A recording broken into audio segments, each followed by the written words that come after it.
I've just been suspended from work because I chose not to wear a face mask. And the reason why I chose not to wear it is because it gives me a headache. After about 1 hour, I begin to start with headache from wearing it. And by the end of a 9-hour shift, the headache becomes unbearable. And it's caused by wearing the mask. Every time I try to wear the face mask, it gives me a headache, right? So I chose not to wear it. Now, these are the government guidelines for factories, plants and warehouses, guidance for people who work in or run factories, plants and warehouses. Okay, so these are the official government guidelines. Now, I'm looking at this section about personal protective equipment and face coverings. Right. PPE protects the user against health or safety risks at work. It can include items such as safety helmets, gloves, eye protection, high visibility clothing, safety footwear and safety harnesses. It also includes respiratory protective equipment such as face masks.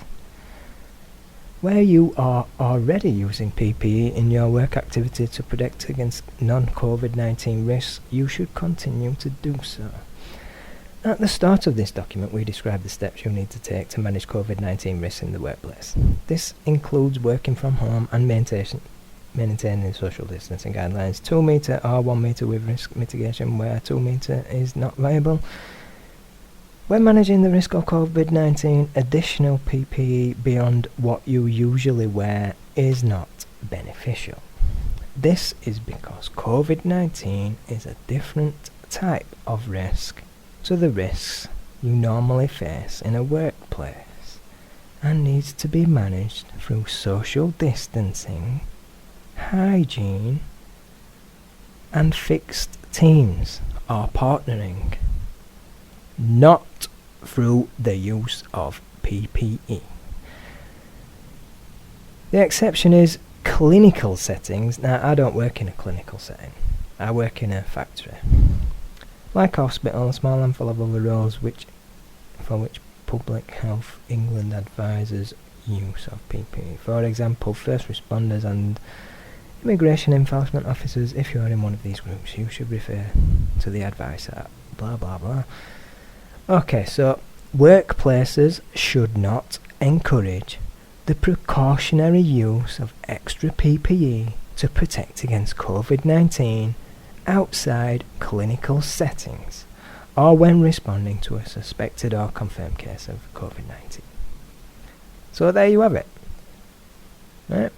Should not encourage. These are key words. Precautionary, you see? It's precautionary. The wearing of face masks in the workplace is precautionary, right? Now, in my workplace, I've been told that it's mandatory, but it's not. It's precautionary. Unless you're in a situation where the risk of COVID-19 transmission is very high, your risk assessment should reflect the fact that the role of PPE in providing additional protection is extremely limited. However, if your risk assessment does show that PPE is required, then you must provide this PPE free of charge to workers who need it. Any PPE provided must fit properly. And now we get to the bit about face coverings. Now this is the best bit, right? Right, so I went to work today and I chose not to wear a face mask because it gives me a headache. Now, the first thing that I did when I noticed that it gives me a headache is I asked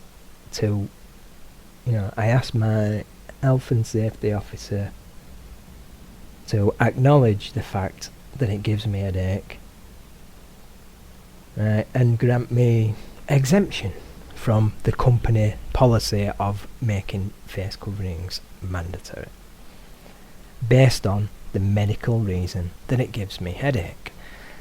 And his response was that he's not willing to take my word for it.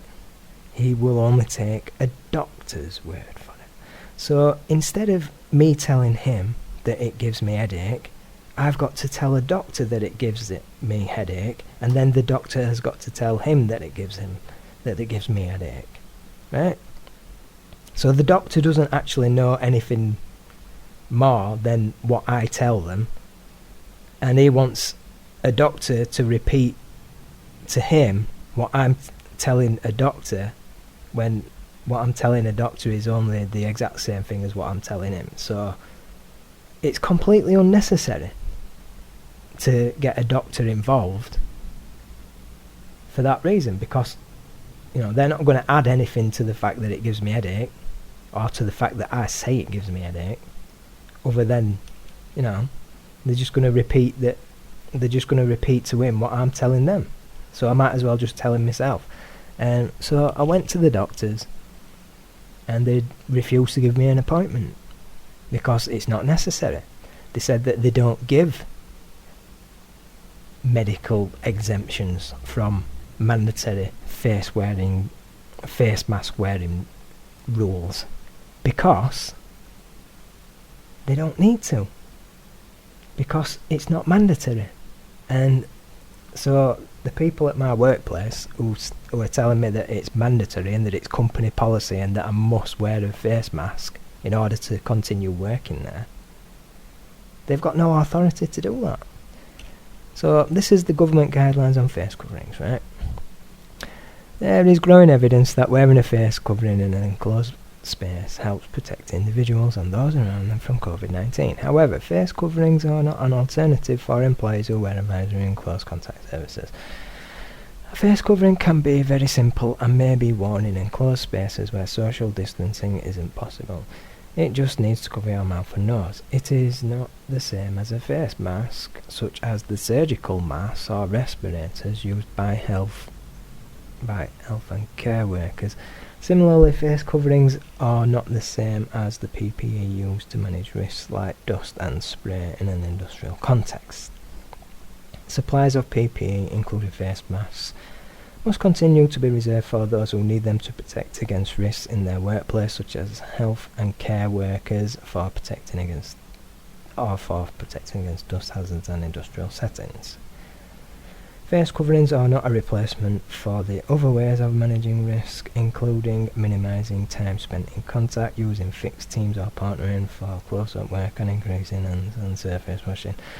These other measures remain the best ways of managing risk in the workplace, and government would therefore not expect to see employers relying on face coverings as risk management for the purpose of their health and safety assessments. Wearing a face covering is required by law when travelling as a passenger on public transport in England, and will be mandatory in a number of indoor premises from the 24th of July 2020, which is today. People are also encouraged to wear face coverings in enclosed public spaces where there are people they do not normally meet.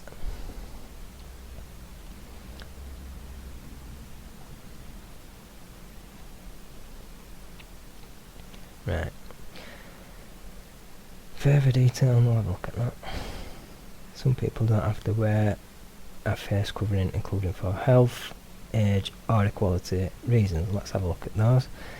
If you choose to wear one, it is important to use face coverings properly and wash hands before putting them on and before taking them off. Employers should support their workers in using face coverings safely if they choose to wear one. This means telling workers, wash your hands thoroughly with soap and water for 20 seconds, or use hand sanitizer before putting a face covering on, before and after removing it. When wearing a face covering, avoid touching your face or face covering, as you could contaminate them with germs from your hands. Changing your face covering if it becomes damp or if you've touched it. Now, it does become damp because you're breathing on it. So, after wearing it for like 2 minutes, it becomes damp. So what we're supposed to do, change it every 2 minutes. Wash your hands regularly. Change on wash or face covering daily. If the material is washable, wash in line with manufacturer's instructions. If it is not washable, dispose of it carefully in your usual waste. In your usual waste, right? So it's supposedly, containing hazardous, infectious, biohazard material, but it says dispose of it carefully in your usual waste. You know why? Because nobody's infected. Nobody in my workplace, anyway. Practice social distancing wherever possible.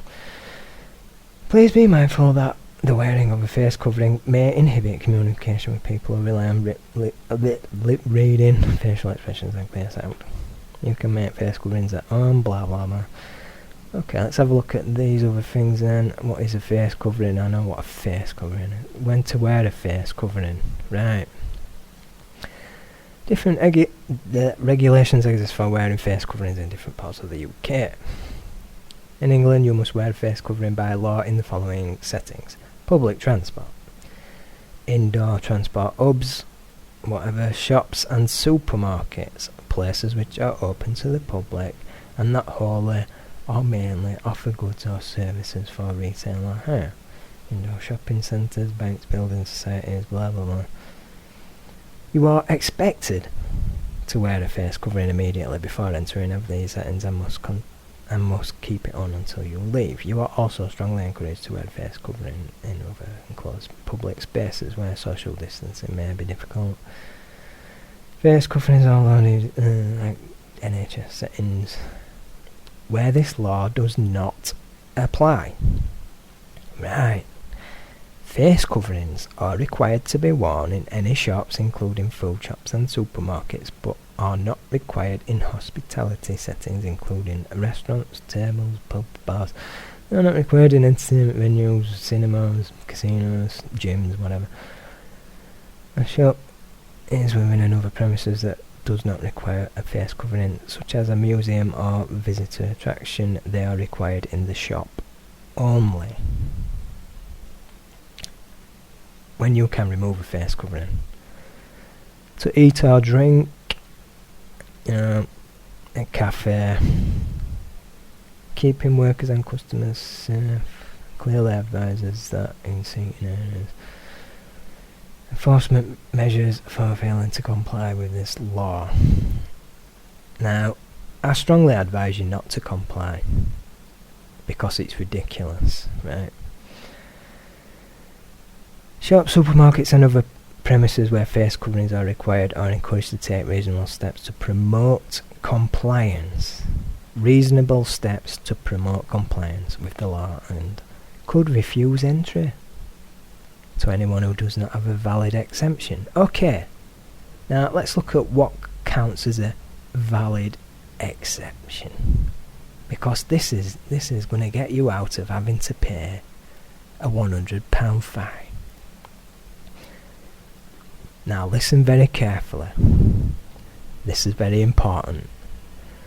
When you do not need to wear a face covering.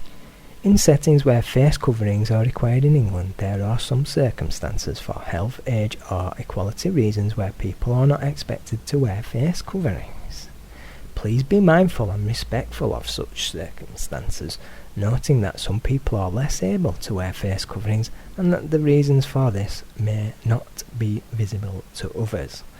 It is not compulsory for shop or supermarket staff or transport workers to wear face coverings. Yeah, not compulsory.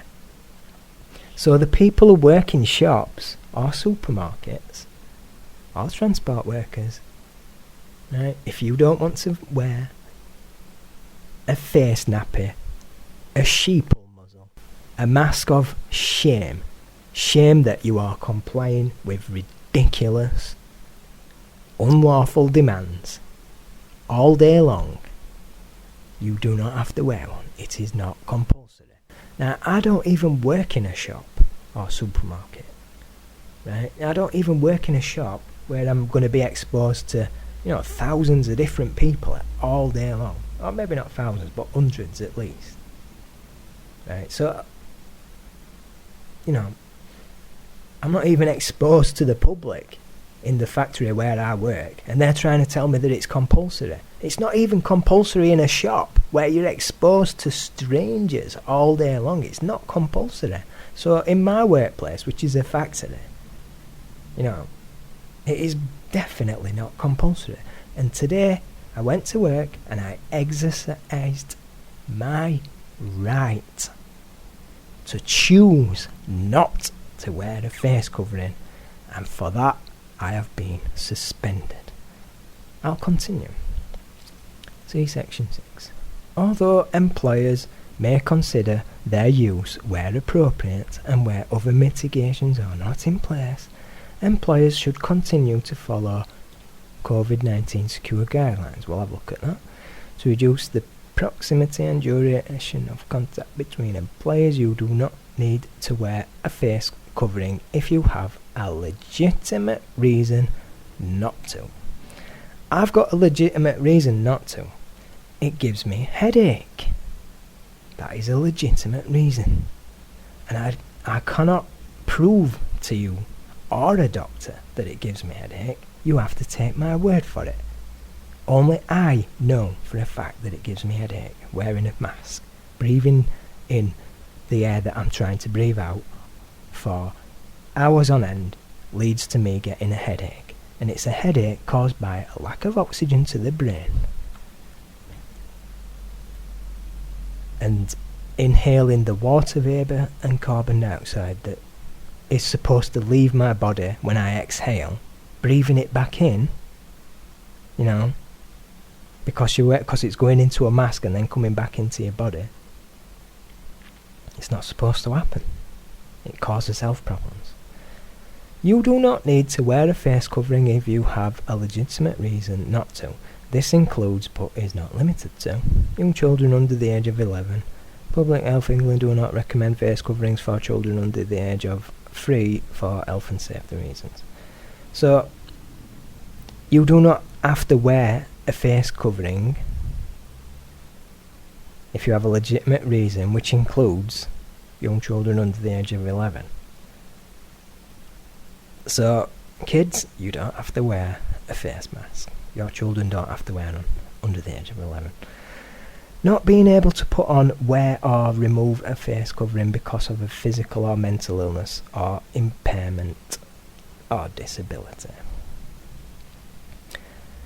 I'm quite certain that headache counts as a physical illness. So it's true, I am not able to wear a face covering because of a physical illness, in that it causes me headache. If putting on, wearing or removing a face covering will cause you severe distress, well, there you go. It does cause me severe distress. Causes me severe distress wearing a face covering. Therefore, you do not need to wear a face covering. So if you go into a shop, right, where it's supposedly mandatory to wear a face covering, and they can refuse entry to the shop if you don't wear one, then you can come to this government guidelines site and respond that you do not need to wear a face mask because you are not able to wear a face covering.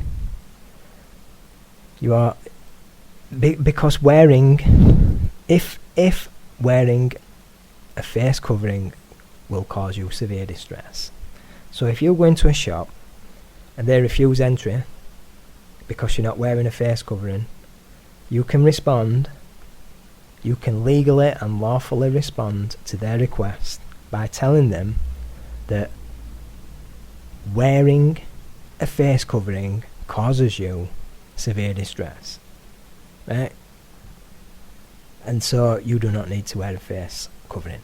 Now if they then continue to refuse you entry to that shop, you know, then they're breaking the law because you don't need to wear one. It's, it causes you severe distress. That's up to you. You can decide whether it causes you severe distress or not. That's entirely your decision, It causes me severe distress. If you are travelling with or providing assistance to someone who relies on lip reading to communicate, to avoid harm, injury, or the risk of harm or injury to yourself or others, well, I'm pretty sure that depriving your brain of oxygen causes injury, and that's why it gives you a headache. To avoid injury or escape a risk of harm, and you do not have a face covering with you. Okay, so if you go to a shop and you don't have a face covering with you, then that is a reason why you do not need to wear a face covering. Okay, so if they refuse you entry to a shop, then they're going against government guidelines, because the guideline says you do not need to wear a face covering if you do not have a face covering with you. To eat or drink if reasonably necessary in order to take medication, if a police officer or other official requests you remove your face covering. There are also scenarios where you are permitted to remove a face covering where asked, if asked to do so by a bank, a shop, speaking with people, reading, blah blah blah. Exemption cards. I don't think I'll need an exemption card. Anyway, it says personal choice, not necessary in law. The reason for using face coverings. Now this is what my employer, this is what my employer should have read before they dismiss me. Coronavirus COVID-19 usually spreads by droplets from cough, sneezes and speaking. These droplets can also be picked up from surfaces if you touch a surface and then your face without washing your hands. This is why social distancing, regular hand hygiene, covering coughs and sneezes is so important in controlling the spread of the virus. Now that is of course assuming, not proving, assuming, that the person in question has got the virus. It's based on an assumption. Now, there's this thing called burden of proof. You can't make somebody do something, without proving that it's necessary. So the burden of proof is on you, not on the person in question. It's on you, because doing nothing, isn't actually an offence, is it? The best available scientific evidence is that when used correctly, wearing a face mask may reduce the spread of coronavirus droplets in circumstances. Because face coverings are mainly intended to protect others, not the wearer, from COVID-19, they are not a replacement for social distancing and washing. It is important to follow government advice on coronavirus and stay safe outside during recent onset. Blah blah blah, cough, eye temperature, how to wear a face covering, whatever. Right, face coverings at work. There is no universal face coverings guidance for workplaces because of the variety of work environments in different industries. The Department for Business, Energy and Industrial Strategy has provided detailed guidance for specific work settings. We'll have a look at that. Employees must make sure that the risk assessment for their business address the risk of COVID-19, guidance, informed decision, control measures, close proximity. It's important to note that coronavirus needs to be managed through a hierarchy system of control and social distancing, standards, keeping people separate, whatever.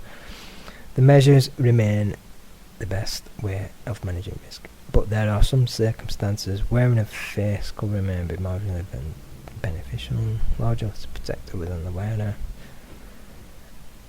If employees choose to wear a face covering, normal policies relating to occupational workwear and PE will continue to apply.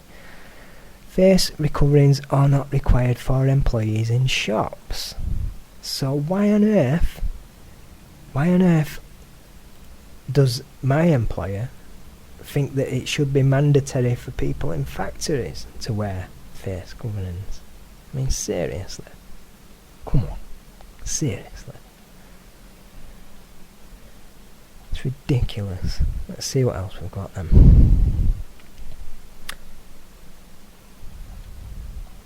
Right.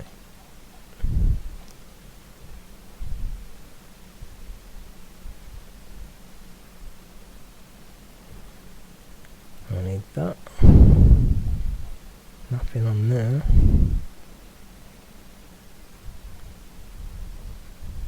Oh, exemptions, people who do not have to wear a face covering on public transport. Right. Children under 11, you don't have to wear one. Passengers in an allocated cabin with similar accommodation where they're alone with members of their household. Passengers who remain in their private vehicle. An employee, so the person driving the bus doesn't have to wear one. Any other person providing services and transport arrangements, constable, police community. So the police don't have to wear the mask. Does that mean that the police are all immune? Ridiculous. Oh, emergency responders, people who could potentially be exposed to the virus, they don't have to wear masks. That's ridiculous. Come on, seriously. Are you going to comply with this shit? I'm definitely not. No way. Yeah, it causes me severe distress. Yeah, if wearing a face covering would cause you severe distress, it would cause me severe distress. Yeah. You also do not need to wear a face covering if you have a good reason not to. This includes if wearing a face covering will cause you severe distress. So next time you get on a bus and they say you've got to wear a mask, I'll say, no I don't. Causes me severe distress. Don't have to wear one. Simple as. If you are travelling to avoid injury, escape, death, and blah blah blah, if you need to remove... I think we've already read all this. Yeah. So, I'm just going to pause it right now. Right, so, this is the most relevant bit of information on the gov.uk website. PPE protects the user against health or safety risks at work. It can include items such as safety helmets, gloves, eye protection, high visibility clothing, safety footwear and safety harnesses. It also includes respiratory protective equipment such as face masks. So PPE includes these things. When you are already using PPE, which includes all of those things, in your work activity to protect against non-COVID-19 risks, you should continue to do so. So when it says PPE, it means specifically to protect against non-COVID-19 risks. So that's what it means by PPE. That's what it's saying. At the start of this document, we described steps to help you manage COVID-19 risks in the workplace. This includes working from home, maintaining social distance guidelines. When managing the risk of COVID-19, additional PPE beyond what you usually wear is not beneficial. So when it says what you usually wear, it's talking about non-COVID-19 risks. You understand? This means additional PPE beyond what you usually wear is not beneficial. It's also not compulsory. This is because COVID-19 is a different type of risk to the risk you normally face in a workplace and needs to be managed through social distancing, hygiene, and fixed teams are partnering, not through the use of PPE. So in other words, right, if they give you, respiratory protective equipment such as face masks, right, if they give you that,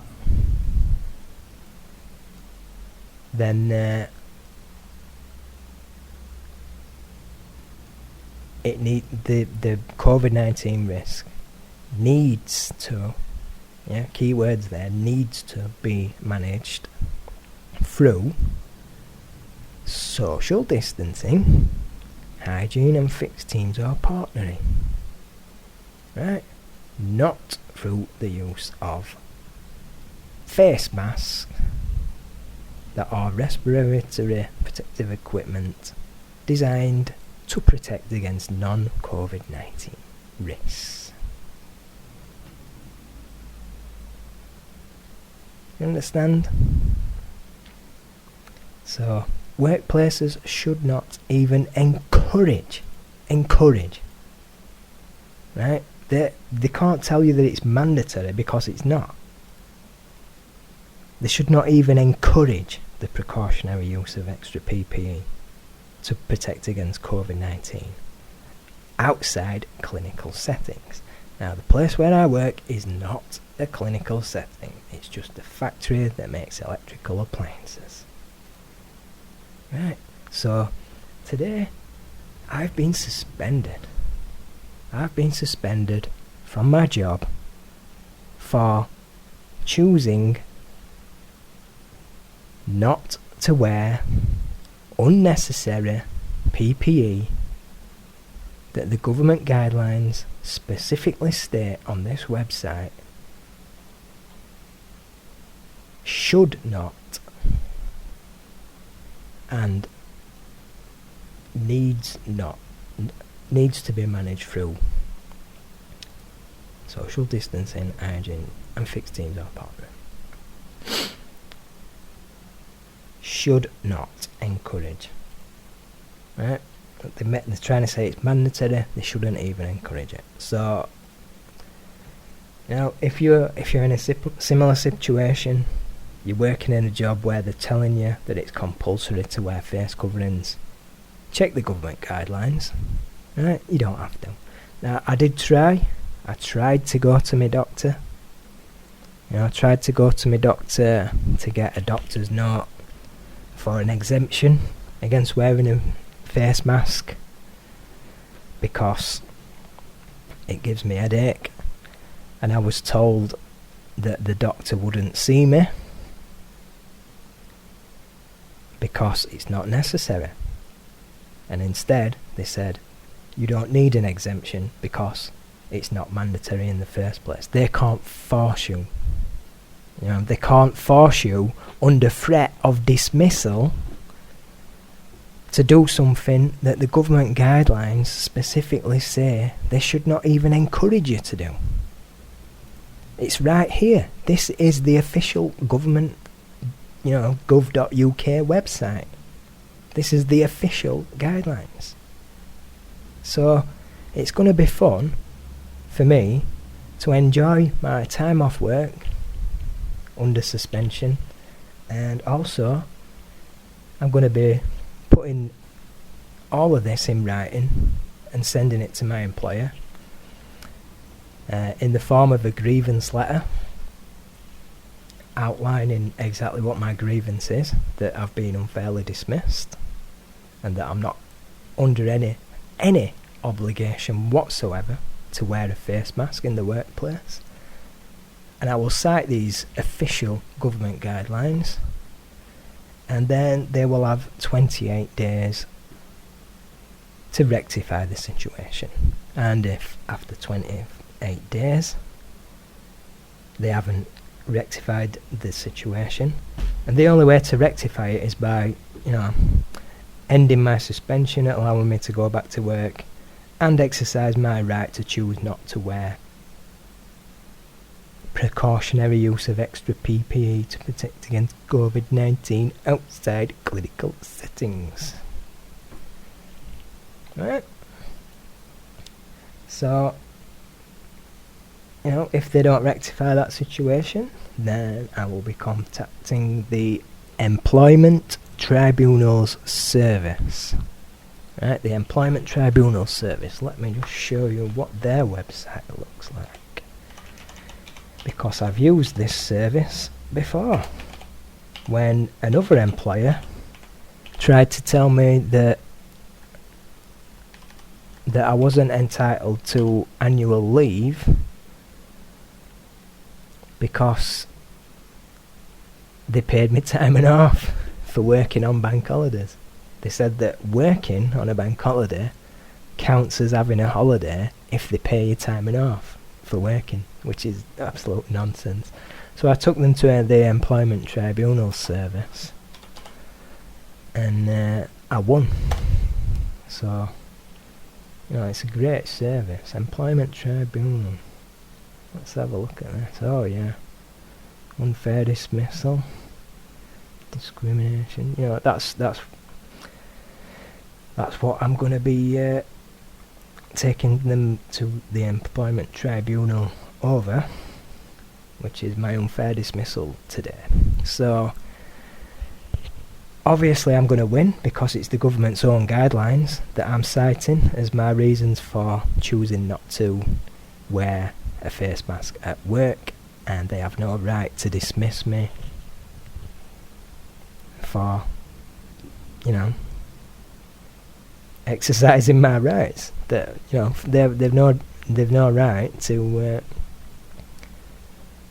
dismiss me. So it's unfair dismissal, and when I take them to the Employment Tribunal, I will inevitably win this case against them, in which case they will have to pay me compensation for lost earnings, any lost earnings that result from me being dismissed, and possibly compensation on top of that for the distress that they've caused me. So this is really great. It's really great that I get to do this. I get to have time off work, and I will get paid for it when I take them to the Employment Tribunal. So if you're in a similar situation where you're working in a factory or something and they're telling you that wearing a face mask is compulsory or mandatory or whatever, just remember this: you are not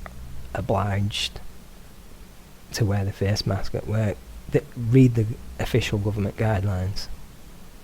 So there you have it.